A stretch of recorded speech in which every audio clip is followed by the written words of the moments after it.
Hi, good morning, good day to everyone, all of our audience. Today we are broadcasting both on LinkedIn and YouTube.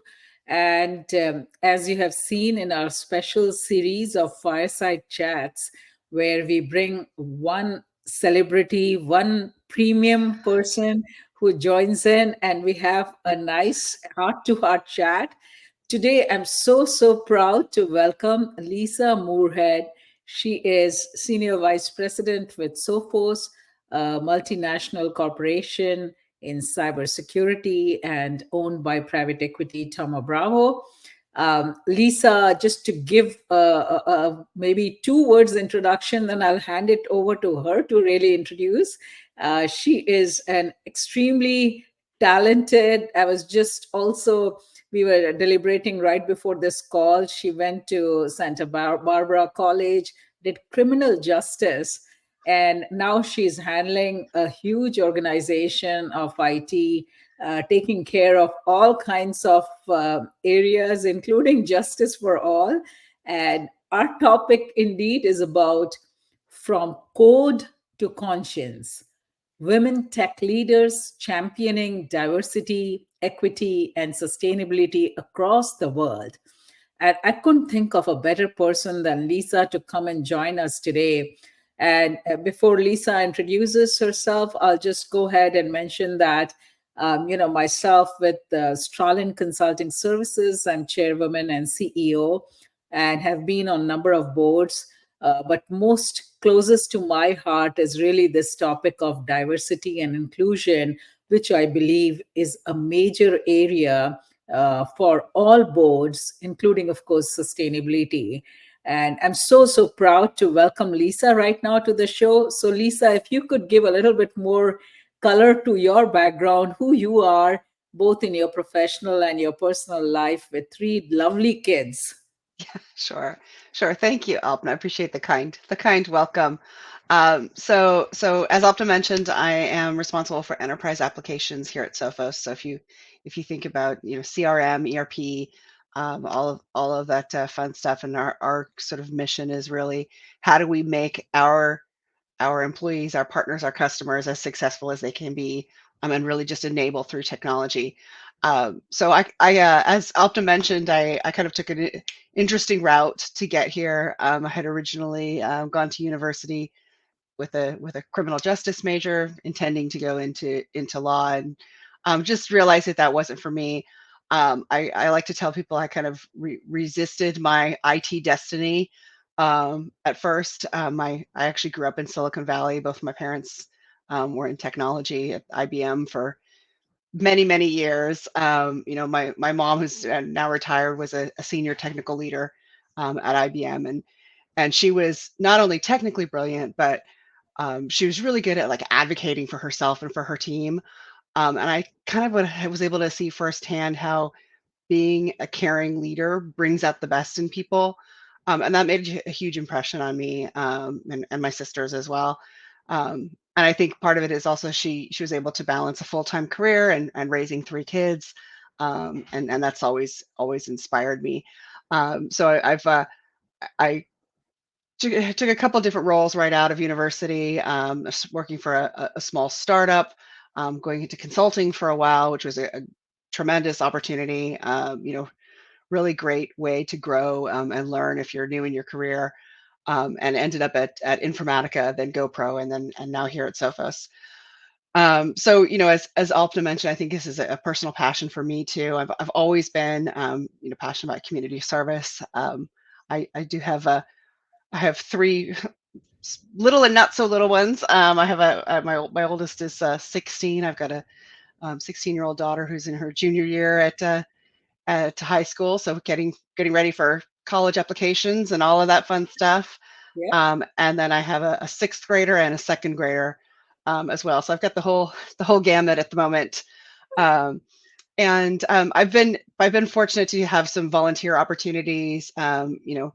With local organizations, schools, groups like Girl Scouts and Boy Scouts.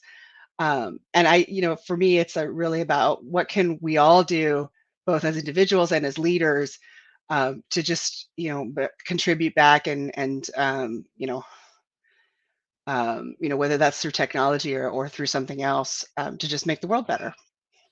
Superb. My God, your house is full. You have moved So, from criminal justice career. I can think yeah, about something going on with elections and all. It's just reminding me so much of all of the discussions in the background. But more importantly, I think diversity, the power of diversity is undeniable. When women thrive, businesses and communities thrive, something that I picked up from Sheryl Sandberg. And that topic about diversity in your whole journey and this transition into the technology world, um, what has been your experience, Lisa? How has areas, including when you wanted to get into the professional life, um, was diversity a barrier? And once you got in, how did you manage and influence diversity? Maybe you can tell us a few of your yeah. stories. Yeah, sure. So I think, from I've number one been fortunate to have some great leaders and mentors who were also champions for diversity, which I think to me is a big thing. Part of it is how do you take the opportunities that you've been given and pay that forward. And my experience, coming out of university was very different from my mother's experience coming out of university, and I'm sure, no doubt, from my grandmother's, right? Just different a world, especially when it comes to technology, Yeah, and how quickly technology changes and the opportunities change. There's always something that's new, and I think, um, for me, building a diverse team is not just something that's accidental. You have to be intentional about it. And I think, when you're hiring, how do you look beyond just technical skills, right? And just consider kind of the unique perspectives that people can bring to the table. So, people talk about, DEI efforts. And to me, it's not just about, I'm ticking boxes. It's about how do I create a team that is better because of that diversity, and um, bringing different viewpoints together gets you to a better outcome ultimately. And I think another part of that is making sure that people feel included and valued, once they're on the team. And um, for me, that's, how do you have a culture where people speak up, they feel like their ideas can be heard, they feel like they can contribute. There's modeling open communication and transparency, and also just giving structure to things to make sure that people have a voice, and people can share their opinions and their perspectives, because that's how we all get better. Um, so I think for me, there's sort of a combination of structured programs, right? Where, we have women in technology, women in IT, it goes by all kinds of different names, yeah, affinity groups, employee resource groups, and so forth. And that provides that structure. But I think there's also personal accountability aspect of that too. So it's not enough to just, pay lip service to having that. I think all of us as leaders, regardless of your gender, your background, whatever the case may be, have a responsibility to make sure that people feel included and feel heard.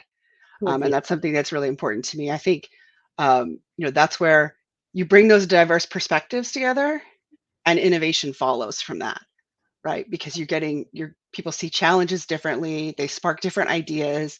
Everyone's coming at a problem maybe with a slightly different point of view, and you get to a conclusion that you might not have arrived at otherwise. And I've seen that over and over every day at Sophos, how that diversity drives innovation and contributes to better outcomes.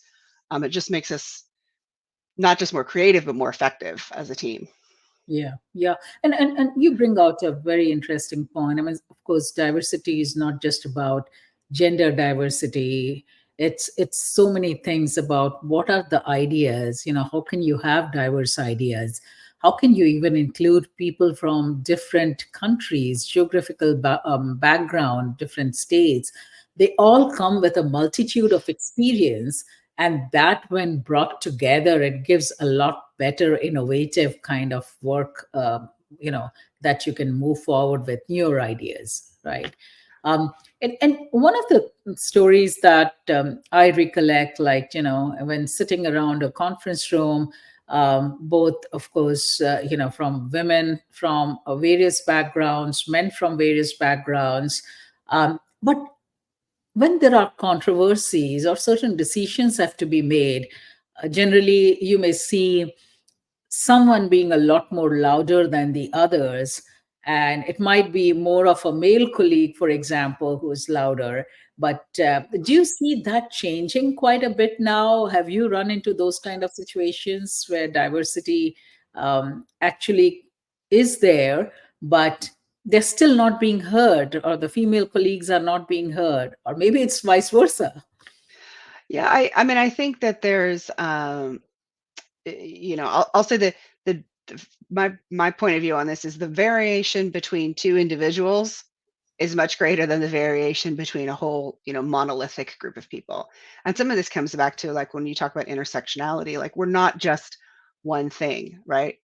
I have things in common with other women. I have things in common with other people who are parents, regardless of your gender, with people who have, I don't know, people who have 3 kids versus 1 kid, right? It's Yeah, like yeah, we all have a different point of view. yeah. And it's all of those things together. And Mhm. when you look at kind of all of the, the different special ingredients that make each of us unique, there's so much variation between individuals. I mean, I tend to be on the more outspoken side. If you met my dad, you would see why. And but not everybody's like that. So I think there's so much variation individually. That said, there's also sort of systemic and structural challenges that I think we as leaders have to deal with to make sure that we give everybody the space to feel heard and included, and to recognize that just because I feel comfortable speaking up in a room full of male colleagues doesn't mean that everybody always feels that way, Sure. right? And that we're providing the space for people um, to be included and valued. I Yeah. think that's super important.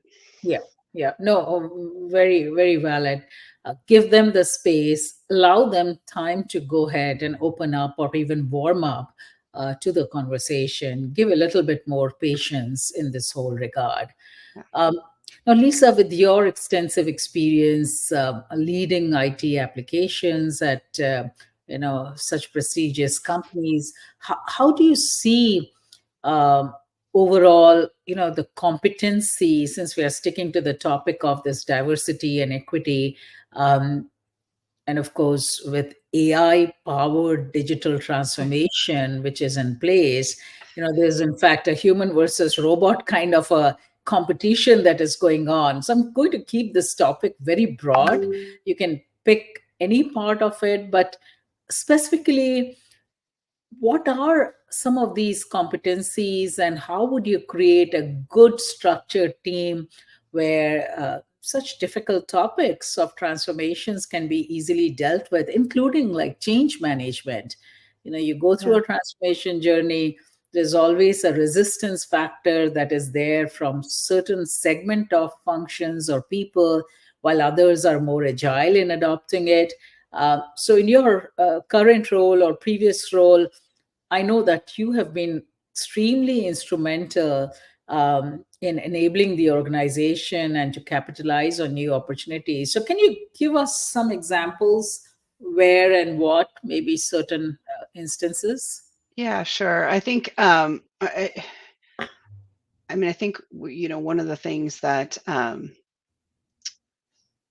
maybe here's a good example. So, early in my career, I had the opportunity to start a women in IT group within our IT organization, and our CIO was kind enough to step forward to be the sponsor. And now I'm really proud that I have an amazing woman in my team who leads the Women in Tech employee resource group across all of Sophos, right? And so, she's done a fantastic job of championing women in tech. And that's kind of like what I was saying earlier about, it's not just about doing something yourself. It's like, how do you empower that sort of Mm-hmm. next generation, if I'm making myself feel really old, that next generation of leaders, and I hope that somewhere out there is, someone who's early on in their career, who's passionate about this and wants to take it forward.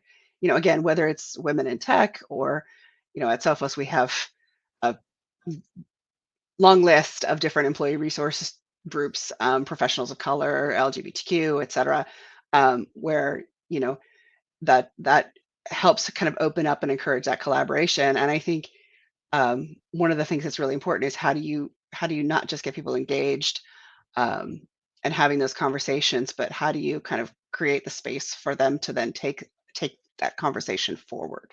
Yeah, yeah, absolutely. And it's all about, leadership is all about promoting the people who are taking care of many of the things. I mean, that's what is real leadership. You really enable those people in the group to take charge, whether it is men, women, or any other category. I think that's a driving factor. Um, when we look at some of the emerging trends with respect to AI, there is a whole set of initiatives that are being driven right now with respect to making everything AI powered. Talk about, whether the customer service has to be AI powered, sales, growth, everything is AI powered.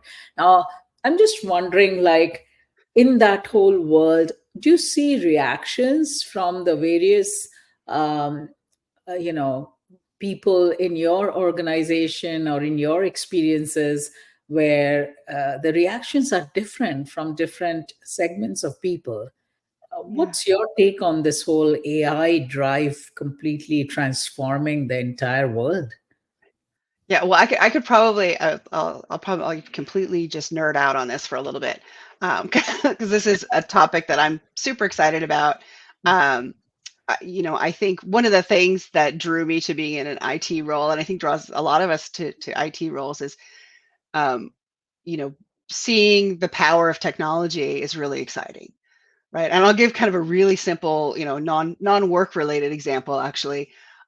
So I've got, kids in multiple schools, multiple sports, multiple activities. One of the schools has a weekly newsletter that's something like 30 pages every week that I could not possibly ever begin to read and digest across, Yeah. all of this content. And so I actually set up a workflow so that I could take all that newsletter content, feed it through OpenAI, and then give me a summary of the things that I need to know. So it's, Yeah. having AI read all of this content for me and summarize it back in a way that I can digest and go back to other things. And then that evolved into creating a GPT that has all of the kids' schedules and so forth, just within my family. So I'm actually called it Ask Mom. Hmm. So instead of asking mom, you can go ask mom. There you go. Yeah. That's And so there's like, that's a very simple example that could apply to anyone, yeah. where there's a lot of capability there and opportunity there, but it's really figuring out what those use cases are, right? Hmm. And I think when we are, especially when we live in technology, when we're doing technology for a technology company, it's really easy to get excited by a new toy, right?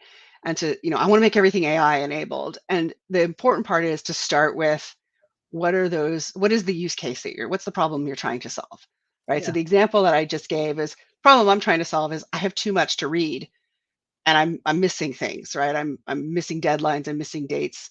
I need Mhm. help, right? And rather than I could, try to carve out time to read all of this content, or I can leverage technology to help me do it faster and to help Mhm. direct me to the things that are the most important. So I know that I had something on page 27 that was really important that I need to know about, right? Listen, Um, yeah. yeah, so that's the important part, is what is the business problem or the life problem, right, that you're trying to solve, Hmm. and then how can I use different technology options as a way to Yeah. address that, as opposed to I have this answer, now what was the question? Yeah. to paraphrase our enterprise architect from the other day. You know what? You reminded me. I'm like, it's at times you feel like there is so much information that is honestly available, and you've spent the whole day, and still the needle hasn't really moved from, 0 to 100 Yeah, after reading all kinds of various topics, because it's just about getting focused and really trying to achieve a certain purpose. That's also very important. So if you can make technology do that, like you got your whole 30-page newsletter to really be transformed, like, I mean, that is amazing. I love that idea. I think that's where, I mean, I'm almost feeling like now would there be, like, even in AI powered robots, male robots and female robots, and LGBTQ, I mean, various kinds of diversity that also come into this kind of AI powered robots, which or chatbots, right? That will help connect with the emotions and the sentiments of who is querying that topic, right? As yeah, Lisa, a female asking that question, so how should the response be? yeah.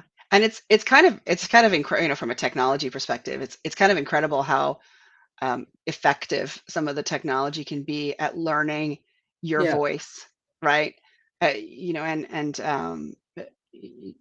Just kind of taking again the unique perspective into place. But it's again, Yeah. I could spend another couple hours We just will talking about about that. Yeah. just nerding out on technology. So Yeah, that's the fun part, right? So we have got a few audience questions. Why don't we entertain them as we go along?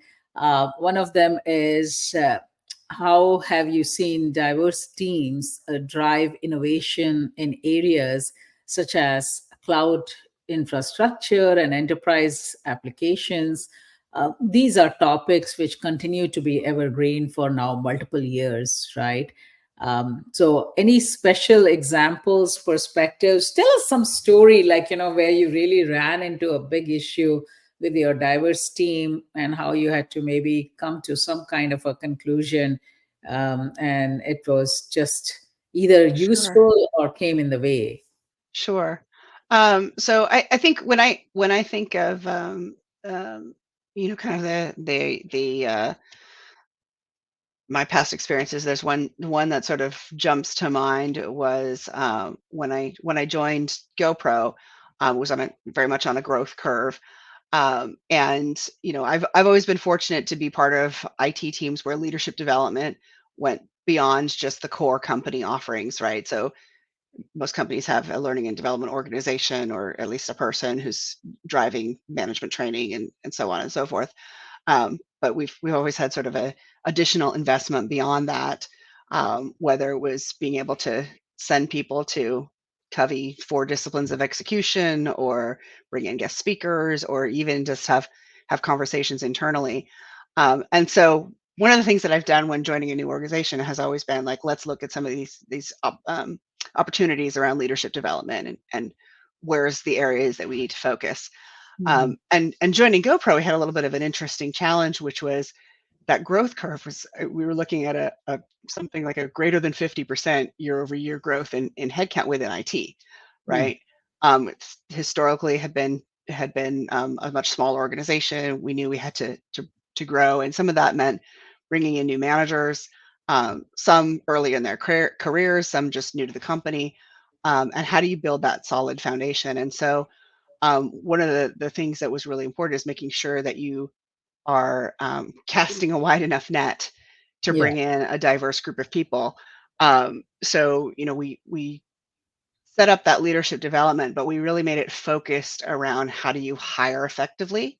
Mhm. So we're putting together resources like interview guides, job descriptions to make sure that for every role you had a really clear job description, progression maps so that people clearly understood, what does it take for me to get from developer to a senior developer, for example.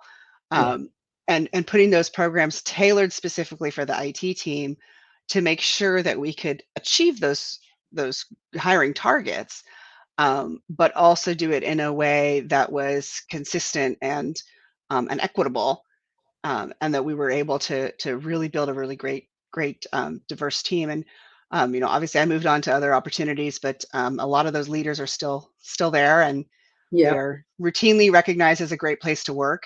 So it's really pleased to kind of see the long term impact there. Yeah, no, that's wonderful. And when you see all of those things going and looking at, say, maybe the topic of equity in the workplace, right?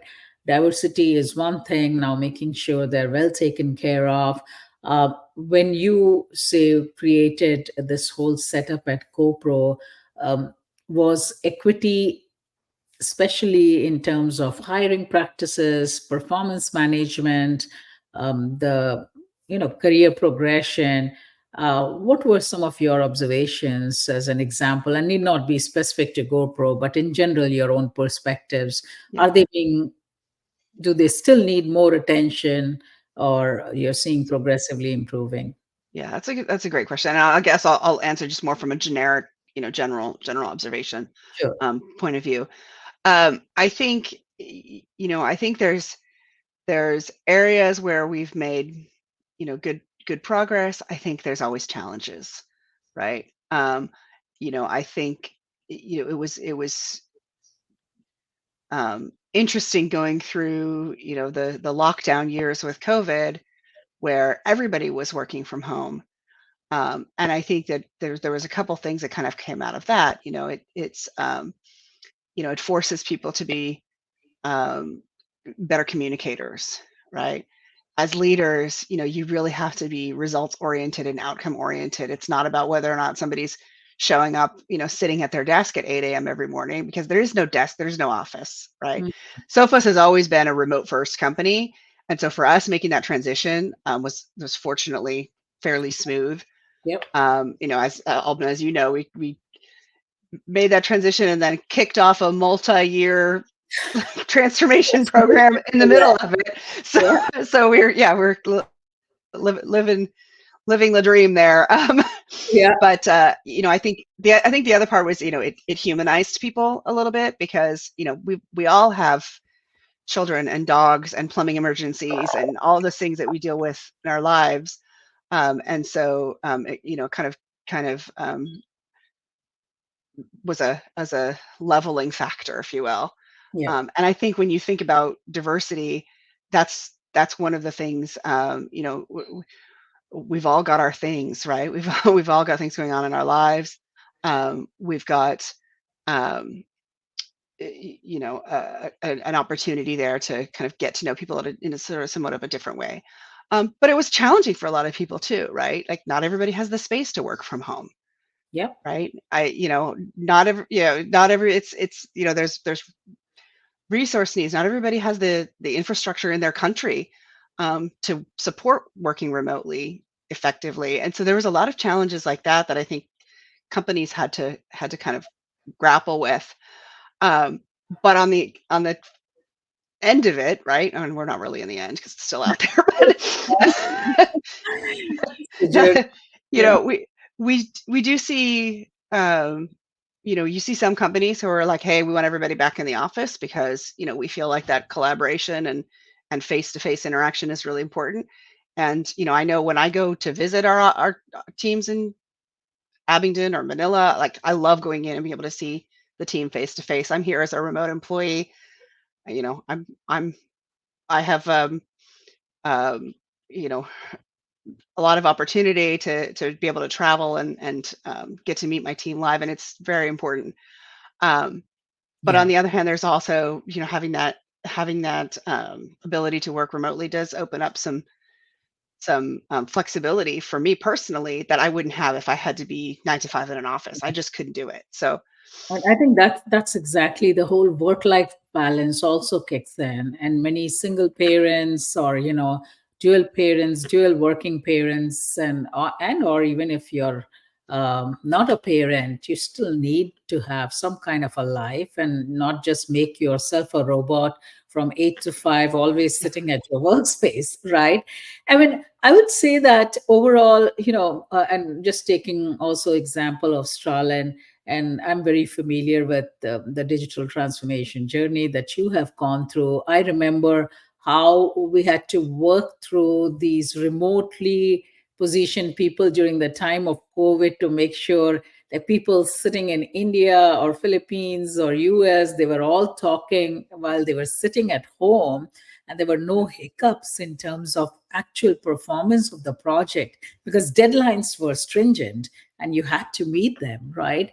But it took a lot of passion, a lot of patience, as well as nurturing from your end, Lisa, in order to make sure all the dots were highly connected. And I really think you did a super fantastic job in trying to pull through that entire transformation program.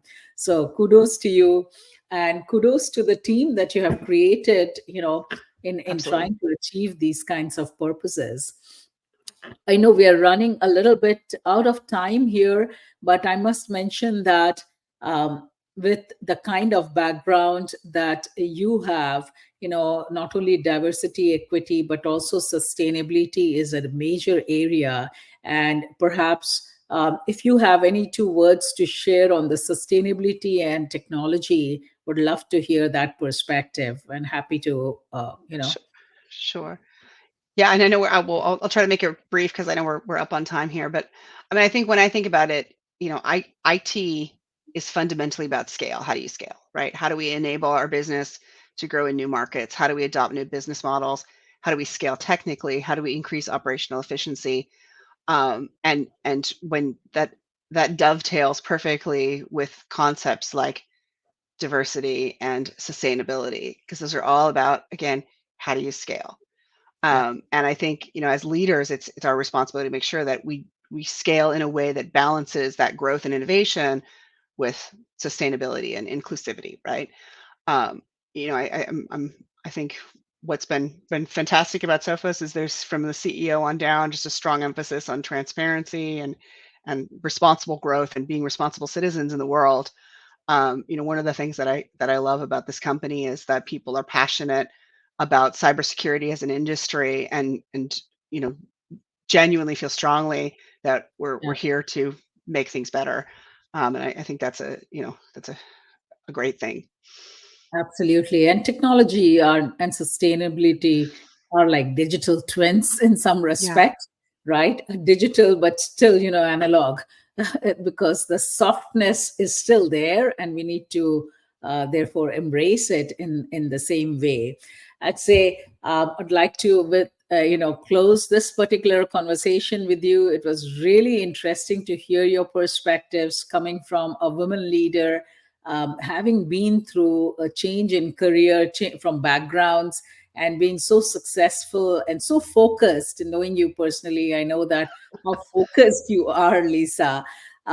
I just want to mention one or two words to the audience about Stralynn Consulting. I think some of the work that I had been doing as an operating partner and board member with Tama Bravo, and my previous lives as CIO, it encouraged me to create our own team of people here at Stralynn Consulting to drive the AI powered transformation. And I have seen, Sophos in the last couple of years, a very, very robust cybersecurity company, with global footprints and with leaders like Lisa and Tony and others who are really trying to make sure the teams come first, the diversity, equity is taken care of, and sustainability towards the various elements of ESG are properly addressed. So, with that, and maybe if I can have Lisa, one final word from your end before we close. I think the final word is just, for any leaders out there, as Alpna mentioned, it's all about the team, right? You build a strong, diverse team, and all the innovation and execution and all those good things follow. Absolutely. No, well said. And with that, thank you. And thanks to all our audience who joined in. We'll be publishing this recording as well for those of you who could not join at this time. And have a great day.